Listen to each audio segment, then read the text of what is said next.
Les USA vont peut-être déclencher l'alt season la plus importante de l'histoire. Une alt season monumentale, avec plus de liquidités que jamais. Alors oui, je sais, pour l'instant les alts font la gueule. Et en conséquence, beaucoup de gens doutent qu'il y ait à nouveau une alt season. C'est compréhensible. Alors je ne peux rien certifier, je ne peux pas dire quand est-ce qu'arrivera l'alt season, mais j'observe ce qui est en train de se passer. La première puissance mondiale, les États-Unis, a pris un virage pro-crypto. Et ça, c'est une dinguerie. Je sais pas si on saisit bien ce qui est en train de se passer. Alors dans cette vidéo, je vais vous faire le topo. Et encore une fois, même si je ne peux rien certifier, j'ai l'impression qu'on pourrait quand même vivre une putain d'alt season. J'espère que vous apprécierez le taf. Vous pouvez me le faire savoir avec des commentaires ou avec des likes. Si vous appréciez, vous pouvez vous abonner à ma chaîne si vous découvrez. Vous pouvez aussi activer les notifications et vous pouvez me suivre sur mes réseaux sociaux, notamment sur X, où je suis très actif. J'investis dans les cryptos pour être riche dans le futur, paire de couilles dans le futal, ainsi soit-il.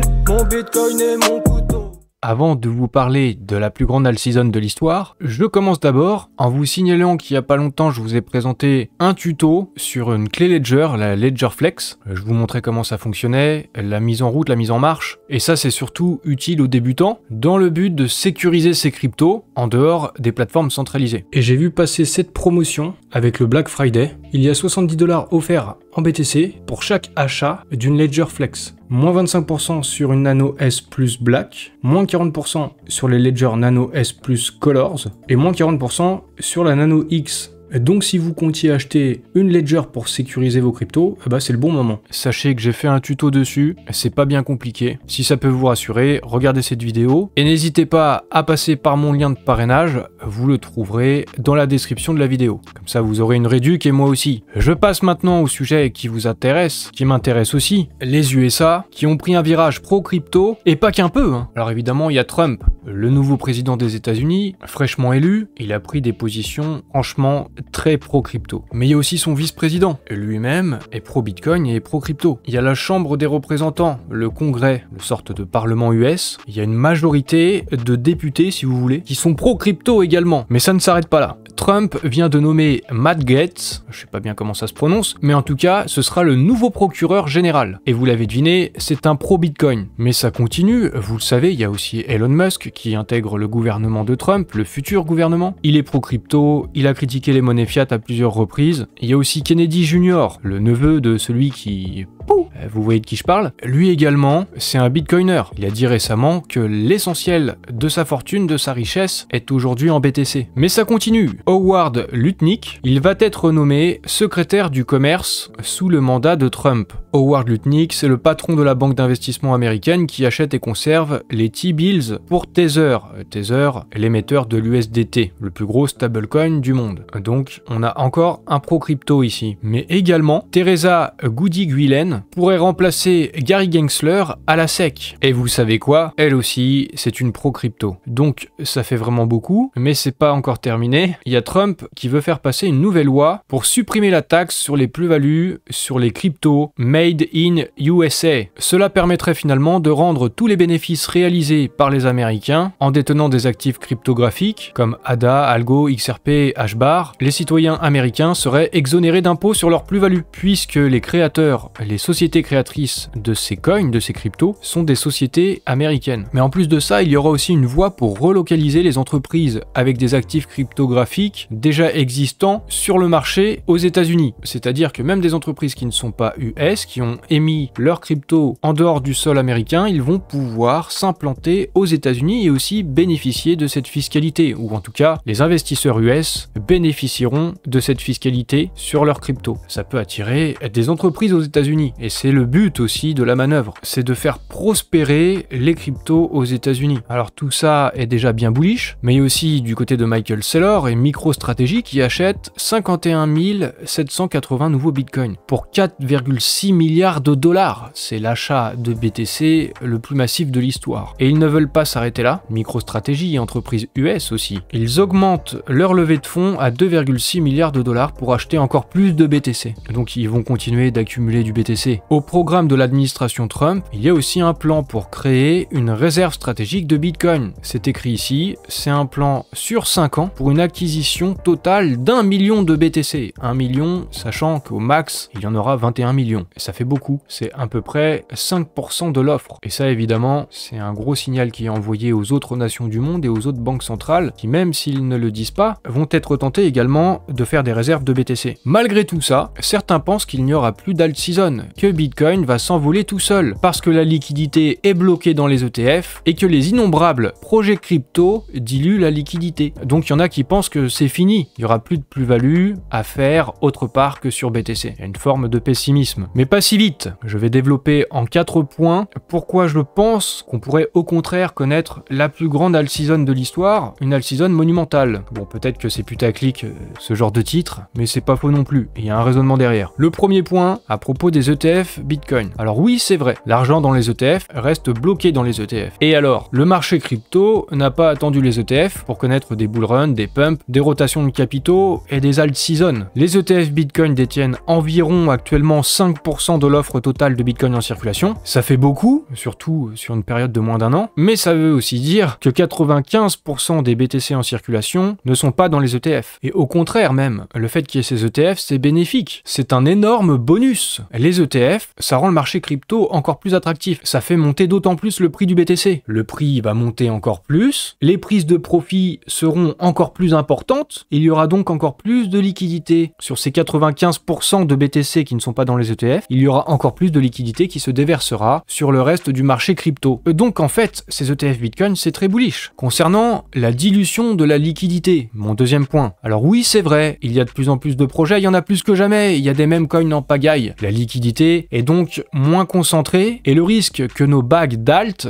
pumpent moins, il est réel. Mais cette inquiétude sur la dilution de la liquidité, en fait, ça revient à chaque cycle. C'est pas quelque chose de nouveau. Par exemple, en mai 2021, il y avait 5 fois plus de nouveaux projets créés qu'en mars 2021, donc seulement 2 mois avant. 5 fois plus d'un coup. C'est donc une grosse dilution de la liquidité et pourtant, il y a bien eu une forte alt season. Les alts, elles ont explosé et il y a eu d'énormes bénéfices. En 2017, c'est un peu la même histoire, mais c'est avec les ICO. Il y en a eu de partout, plein de projets créés. J'ai vu des chiffres de 1848 ICO qui ont été faites en 2017 et à l'époque, c'était énorme. Il y avait beaucoup moins de projets crypto. Il y a eu à cette période-là de nombreux articles, des analyses et des discussions dans la communauté crypto pour souligner ce risque de la dilution de la liquidité. Donc c'est la même histoire. Et pourtant, est-ce que ça a empêché les alts d'exploser? Eh bien, c'est pareil, vous savez que non, il y a eu une alt season et des gros profits et même des fortunes qui se sont faites à ce moment-là. Donc finalement, des craintes concernant la fin des alt season, c'est compréhensible, mais c'est pas justifié, c'est pas fondé, c'est des projections pessimistes du futur. On est comme ça, hein, naturellement, on accorde beaucoup d'attention aux risques. Mais si on se base juste sur les choses existantes sur le passé, la situation actuelle, en fait, elle est très bullish. Et ça, c'est mon troisième point. En vérité, la situation est très bullish. Parce que les ETF ont rendu Bitcoin crédible aux yeux du monde. La première puissance mondiale, les USA, sont en train de devenir massivement pro-crypto, pro-Bitcoin, comme avec tout ce que je vous ai dit là dans la première partie de cette vidéo. Le nouveau président, il est pro-crypto, le vice-président aussi, des futurs membres du gouvernement de Trump sont pro-crypto, la Chambre des représentants est majoritairement pro-crypto, BlackRock est pro-crypto, les fonds d'investissement, les institutionnels, les banques, et tout ça, ça fait que même les nations et les banques centrales commencent à tendre l'oreille. Ils vont pas forcément le dire de manière frontale, mais récemment, le président de la Banque de France, il a changé de discours sur BTC. Ça, c'est déjà beaucoup, alors qu'avant, il était opposé. Et c'est sûrement dû à toutes ces choses-là, à ces changements du côté des États-Unis. Donc les nations et les banques centrales, je pense qu'ils commencent à songer sérieusement à la constitution de réserves de BTC. D'ailleurs, récemment, un candidat aux élections présidentielles en Pologne, il a dit aussi qu'il voulait constituer, s'il était élu, des réserves de BTC. Et avec tout ça, les particuliers aussi, les simples gens comme vous et moi, mais qui se sont pas encore intéressés aux cryptos, ils commencent petit à petit à comprendre que Bitcoin, en fait, c'est sérieux. Alors finalement, pourquoi est-ce qu'on devrait avoir peur? Le prix du BTC va continuer de monter, l'offre de BTC disponible sur les exchanges, elle est très basse, il y en a de moins en moins qui est disponible, alors que la demande, elle est croissante, et le prix du BTC devra donc monter, c'est mécanique tout ça. Le prix du BTC devra monter pour trouver un point d'équilibre. On n'en est qu'au début de la phase d'euphorie, les nouveaux entrants sur le marché, ils sont pas encore là ou ils sont très minoritaires, ils vont peut-être commencer à arriver avec le franchissement des 100 000 $. La rotation rotation des capitaux vers les alts, elle aura normalement lieu, et je ne vois pas ce qui pourrait l'empêcher. Les liquidités se déverseront sur les altcoins, et même s'il y a beaucoup plus de projets qui sont créés que lors des précédents cycles, il y a aussi beaucoup plus de liquidités qu'avant. Toutes ces liquidités qui rentrent sur le marché crypto. Et maintenant j'aborde mon quatrième point, la psychologie humaine reste toujours la même. N'oubliez pas comment l'humain fonctionne quand il s'agit d'argent et de spéculation. L'avidité, l'appât du gain, ça prédomine toujours. Les gens en veulent toujours plus. Donc vous pensez vraiment que les gens vont s'intéresser seulement à Bitcoin? À chaque fois c'est la même histoire. Le prix du BTC est trop haut, et je vais acheter d'autres cryptos, en espérant que ces autres cryptos atteignent un jour le même prix que Bitcoin. Ça c'est quand on n'y comprend rien. Et les nouveaux arrivants n'y comprennent rien. Ils voudront faire plus de profits, plus de multiples, ils achèteront n'importe quoi frénétiquement. C'est ce que j'ai fait quand je suis arrivé dans les cryptos, c'est ce que vous avez fait aussi, et c'est ce que les nouveaux arrivants vont faire. C'est la psychologie humaine. Et pareil du côté des wealths. Vous pensez aussi que les baleines, les gros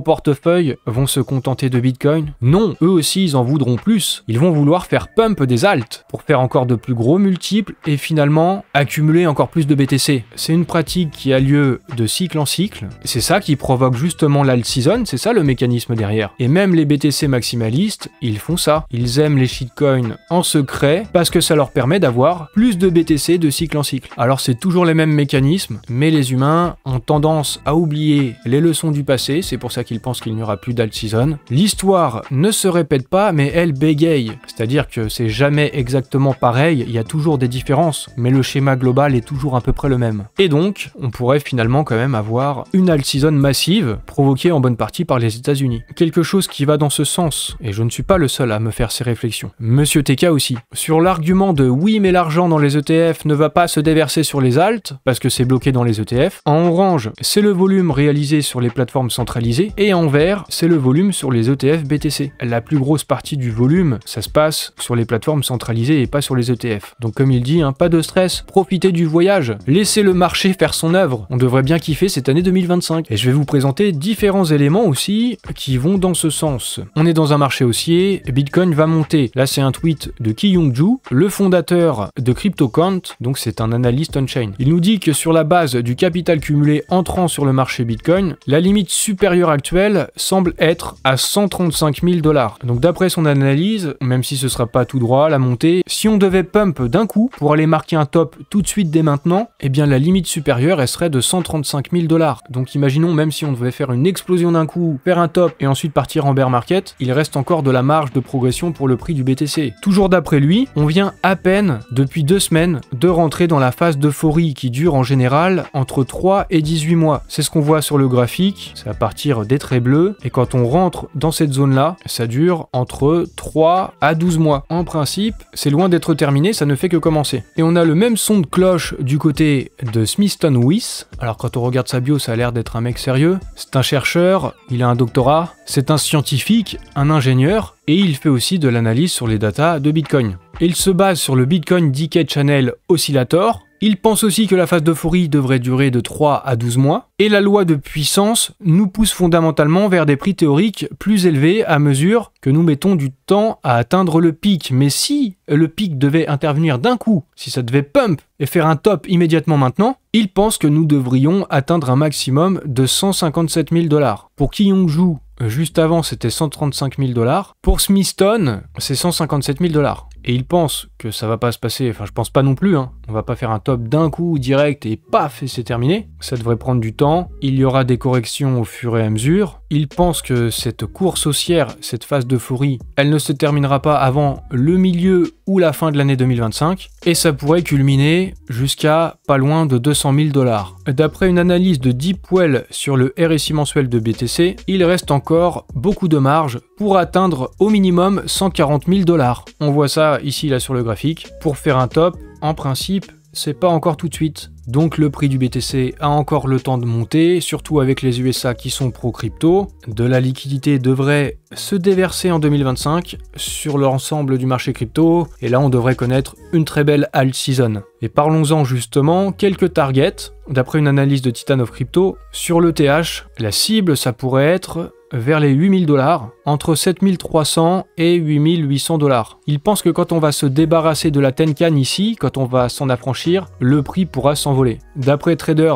Tardigrade, également sa cible c'est 8000 $ pour le TH. Il pense voir un pattern qui est en train de se produire qui est similaire à celui du cycle de 2018 et 2021. On voit ça ici, là. Bon, c'est pas forcément évident, hein. Tout ça, ça peut être du doigt mouillé, hein, je pense, aussi. Et puis, il faut pas se fier forcément aux analyses des uns et des autres. Il faut essayer de rassembler toutes les informations, trouver de la cohérence et se faire sa propre idée. Il y a Moustache, El Crypto-Prof. Il fait une remarque concernant le Total 2, donc les altcoins, le marché crypto en excluant BTC. On serait sorti du modèle de réaccumulation. Ce fut également le cas en 2016 et en 2020. C'est ce qu'on peut voir ici, une réaccumulation. Et puis quand on casse ça, derrière c'est l'alt season. C'est un peu les mêmes schémas hein, qui se répètent, hein, comme je vous disais, l'histoire ne se répète pas mais elle bégait. Donc est-ce que c'est vrai aussi pour les alts? Au dernier cycle c'était pareil, il y a eu une phase de réaccumulation et derrière alt season. Et bien là, comme vous le voyez ici avec la petite bougie verte, on est en principe sorti de cette phase de réaccumulation, donc l'alt season serait pas loin de débuter. TechDev il fait aussi une analyse sur l'alt season,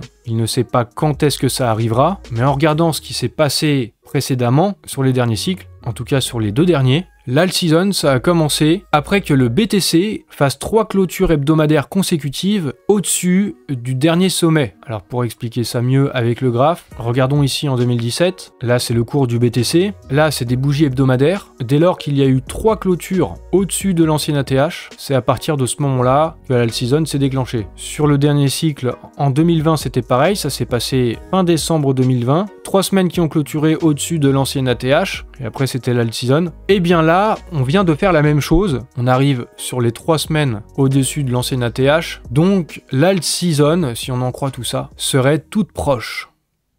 Je comprends le pessimisme, je comprends que pas mal de gens doutent qu'il puisse y avoir encore une nouvelle alt season, ou alors doutent du fait qu'elle puisse être puissante. Mais en même temps, c'est ce qui se passe à chaque fois. L'histoire ne se répète pas exactement, mais elle se ressemble. Et peut-être qu'on est en train de rentrer dans l'histoire avec les États-Unis, avec Trump, qui a fait des promesses électorales, mais vu toutes les nominations qu'il est en train de faire, j'ai l'impression que sur le volet crypto, il va respecter ses promesses. Et donc si c'est le cas, bah c'est énorme en fait. Et les crypto bros, je pense que vous allez être contents d'être là. L'année 2025 pourrait être énorme avec une magnifique alt season. J'espère comme toujours que vous avez apprécié la vidéo. Je vous encourage à la liker, à commenter, essayer de pousser l'algorithme toujours plus, faire du bruit. Si vous découvrez et que vous appréciez, vous pouvez vous abonner à ma chaîne, vous pouvez activer les notifications et me suivre sur mes réseaux sociaux.